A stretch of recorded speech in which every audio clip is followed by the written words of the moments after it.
My husband admitted that he's in love with another woman he met online, and now he's proposing that we open up our marriage, but I don't even know what to feel anymore. I, 33F, have been married to my hubby, 34M, for 4 years, and we've been together for 12 years. After a lot of financial struggle, we bought a house and we are now planning to have kids. Thing is, a few months ago, my husband fell sick and had to stay home for a while. He decided to pick up an online game and started having weekly sessions with a group of players. Among them is a girl, 30, I think, and long story short, he fell in love with her. He broke down crying a month ago and admitted it. He told me it built up so gradually he didn't understand how he felt until it was too late. They started texting privately after meeting and eventually had one-on-one calls together. Then at some point, he said, she told him she was in love with him and he realized it was mutual. He said he told her it was impossible but loved her too. They tried to be just friends but they couldn't resist and continued to show affection for each other. He showed me the text but also ventured into sending explicit photos. She asked if she could meet him face to face but he refused. So he told me all of this, apologized over and over again and told me he couldn't control himself, and while he loved us both, it was me he would choose no matter what. I was still very upset and slept at a friend's that night to gather my thoughts. I decided to forgive him because he clearly felt guilt and wanted to work it out. I told him that while I was deeply hurt, I still appreciated him coming forward to me and being honest about what happened. We got into long conversations about how we were feeling in our relationship. I accepted he could love someone else but said I didn't like how he handled it. He agreed. And then yesterday he asked if I was comfortable opening up the marriage to polyamory. He said he still wanted to live with me and have kids but can't erase nor ignore the feelings he has for her. He says he wants to do it right and let us both see other people, with clear boundaries and communication, and still be present for one another. I'm gonna be honest, it made me very uncomfortable at first. We have several friends who are poly, I know more or less how it works. But I never really thought about getting into it myself. I am not against it, it just never crossed my mind before. I'm trying to think it through but it's a lot to take in. Sorry my writing is probably messy but it's kind of hard to focus. I guess it's too early to decide and we have a lot more to discuss beforehand, but still. Could you guys give me your opinions on this? Thanks a lot. First update, 2 weeks later. Hey guys, first off, sorry I didn't reply to all your comments. I'm very thankful for them. They helped me realize hard, but fair, truths about the whole situation. I waited for a bit to think about it all and had multiple long discussions with my husband. I wanted to confront him before making a final decision. To answer some of your questions, the other girl wanted to meet him, but they never did. Partly because my husband refused, but honestly, mostly because she lives too far from here. I still got checked for STDs though, and I'm clean, yay. As for our polyamory friends, they apparently were the ones who suggested him to go down the polyamory road.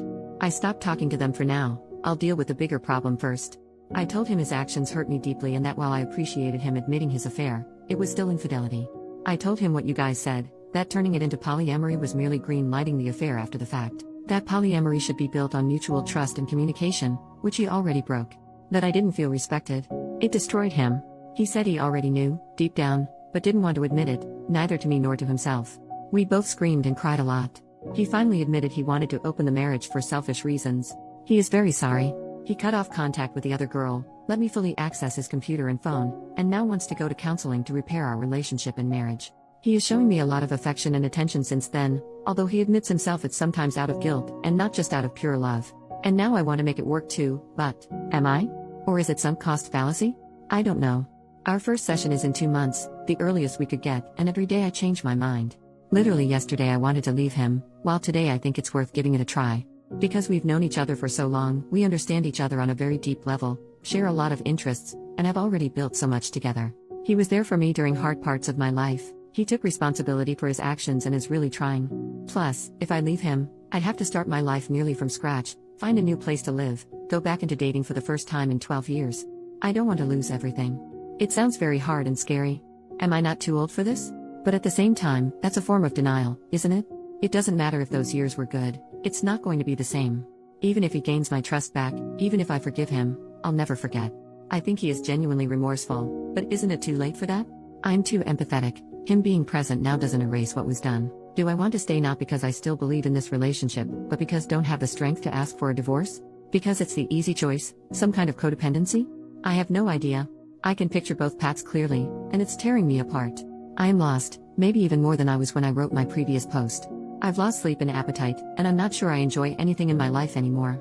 I booked an appointment with a psychologist, for me alone, to help with this whole thing. I am sorry, at this point, I am rambling. I know I am the only one who can decide what's okay and comfortable for me or not. It's ultimately my choice and my choice only. The emotional hell I am going through just makes thinking about that choice very hard and paralyzing. I'll go to both therapies and try to see what to do from here. I'll try to update, but it's probably going to take a while. I am sorry. I want to thank you again for your support, and I am sending you guys a lot of love. Edit to add, a bit of information I should have mentioned but didn't because putting all of that into writing without omitting something is much harder than I thought. He cut off contact with her because once he told her he was married and wanted us both, she just ran away and broke up with him. There are times since then where my husband starts feeling sad or angry because of what's basically withdrawal. And for that he's smartly sensible enough not to blame me. What kind of marriage did we had before this crisis? It will sound so naive. It's my first and only romantic relationship. We were very close and basically grew as adults together. We could talk about anything and understand each other. We shared the same values and interests. What changed, I think, is that we got into a routine and he got bored. During our argument he said he was addicted to the attention the girl was giving him and that he felt I didn't show him I was in love with him enough anymore. I told him that even if it was true, he should have told me instead of having an affair. On one hand I have my faults too and I could accept this as one of them, on the other I was taking care of him and the house while he was sick. I don't think he believes it, I don't think he means it. But it makes me wonder whether I was actually a good wife for him. Even though I am not responsible for his actions. Thanks again for your support y'all. It's a lot to process but it helps me so much. Second update, 3 months later, a huge amount of things happened since then. I'll quickly summarize, it was a very, very unpleasant ride. So, soon-to-be ex-husband had an emotional affair online and tried to make me green-light it by asking for an open marriage, where we'd be allowed to have side adventures. I refused and his affair partner dumped him. He begged me to try to reconcile with him, to which I agreed while I was actually trying to prepare my exit. We both went to individual therapy, still am. We separated temporarily 3 times, but every time I came back, it went terribly. He was desperate.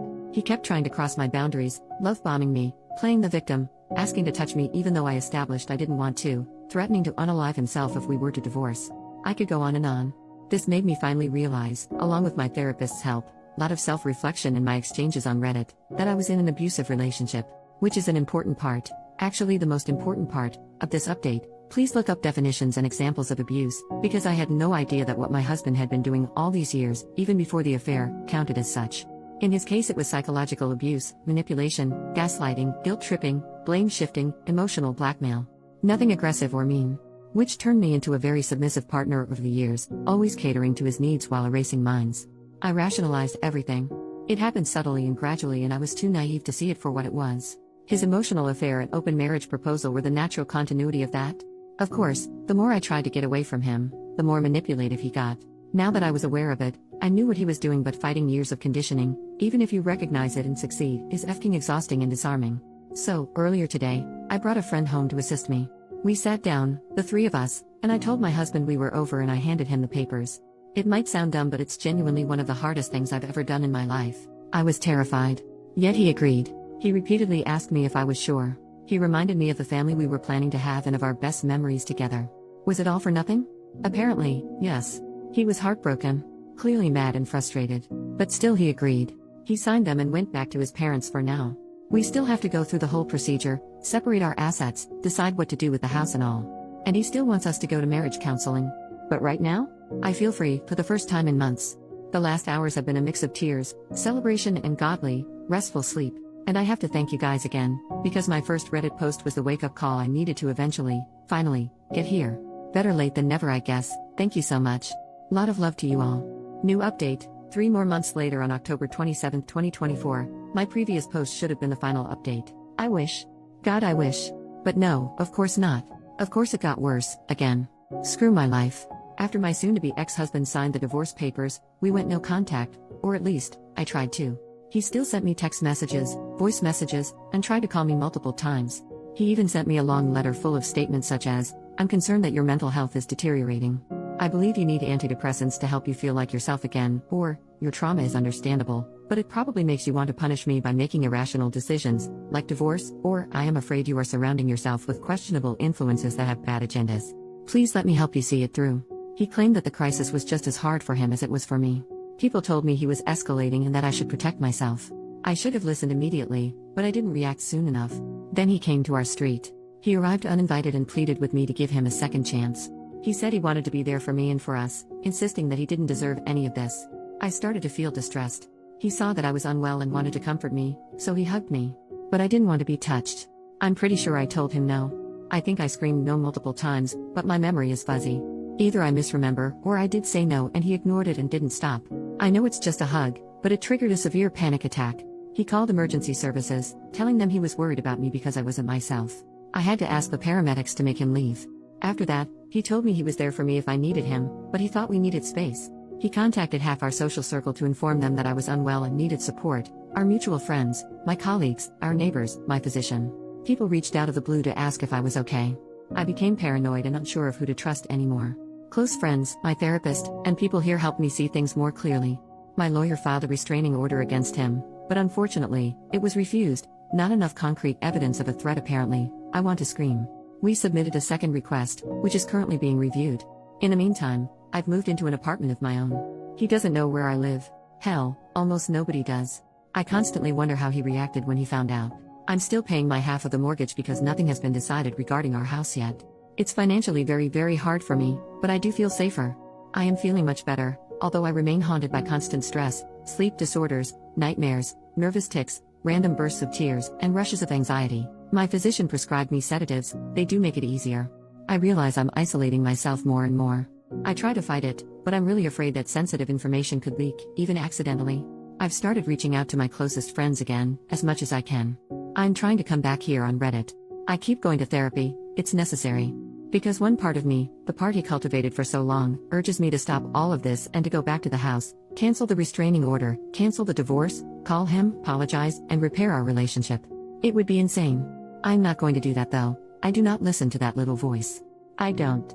But when your defenses are attacked over and over again, it becomes incredibly hard to reason properly. I can't wait for the divorce to be over. I just want to move on and I want all of this to be behind me. I'm sorry this is bleak.